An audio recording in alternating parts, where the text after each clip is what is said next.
उनको एक बात, जो हमारे लालू प्रसाद यादव जी का शासनकाल था, एक बात उनको याद करना चाहिए कि क्या उनके जमाने में, उनके समय में किसी को आरक्षण मिला क्या?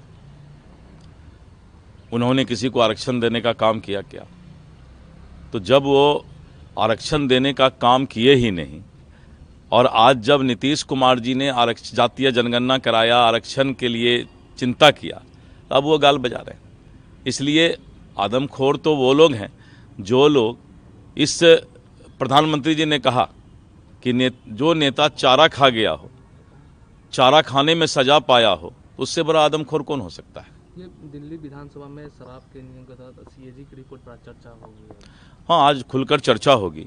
और वैसे भ्रष्टाचारी लोग जो कि चेहरे पे ईमानदारी का नकाब लगाए हुए थे, उन लोगों का जो है आज धीरे धीरे करके खुलासा होगा और भ्रष्टाचारी लोग पकड़े जाएंगे। केंद्रीय मंत्री रवनीत बिट्टू उन्होंने कहा कि हम बार बार कहते हैं कि अरविंद केजरीवाल बिना शक्ति के पावर के नहीं रह सकता। अगर संजीव अरोड़ा एमएलए सीट जीत जाते तो ठीक है, अभी तक घोषणा नहीं किया, फिर भी संभव है कि अजीत अरोड़ा इस्तीफा दे सकते हैं राज्यसभा से। देखिए, ये लोग बहुत बड़ा नाटकबाज है और ऐसे नाटकबाज इंसान किसी भी हद तक गिरने का और जाने का प्रयास करते हैं, तो ये वही उनका प्रयास है। अमित शाह जी ने कहा है कि 2024 में हमने पहली बार पूर्ण बहुमत से उड़ीसा में सरकार का गठन किया। आंध्र प्रदेश में भी एनडीए की सरकार बनी। 2025 में दिल्ली की शानदार जीत हुई और 2026 में तमिलनाडु की एनडीए की सरकार वहां बनेगी। देखिए, दक्षिण भारत में जिस तरह से भारतीय जनता पार्टी का वर्चस्व और जनाधार बढ़ रहा है, तो मुझे पूरा उम्मीद है कि तमिलनाडु में भाजपा की सरकार बनेगी।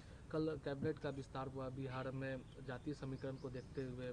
परसों जेपी नड्डा जी से भी मुलाकात। सभी मीडिया वालों ने और आम जनता ने इस बात को सराहा कि जातीय समीकरण को बहुत ही ज़्यादा ध्यान रख करके मंत्रिमंडल का विस्तार किया गया है। ये हमारे लिए बहुत ही सकारात्मक है। यूपी के सीएम ने ट्वीट किया, योगी आदित्यनाथ ने कहा है कि जिस तरीके से महाकुंभ 2025 में मानवता का महायज्ञ, विश्वास, एकता और समानता का भव्य त्यौहार हुआ, पीएम मोदी के मार्गदर्शन के तहत आयोजित किया गया। महाशिवरात्रि के दिन टोटल कुल 66 करोड़ से अधिक लोग हैं वो पवित्र त्रिवेणी संगम में। देखिए, ये महाकुंभ हमारी धार्मिक आस्था है और उस धार्मिक आस्था में जिस तरह से विगत कुछ सालों से, कुछ वर्षों से सनातनी पर चोट करने का प्रयास किया जा रहा है, तो आखिर सनातन इस बात को समझ रहा है, हिंदू इस बात को समझ रहा है कि हमारे ही देश में हमारे ऊपर प्रहार करने वाले गोरे अंग्रेज चले गए और काले अंग्रेज सब जो हैं, अब जो आजकल अपने आप को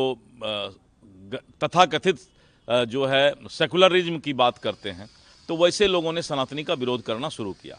सनातन जाग गया है और अब आने वाले समय में जो ये सपना था कि भारत विश्व गुरु बनेगा, तो महाकुंभ उसका एक झांकी है।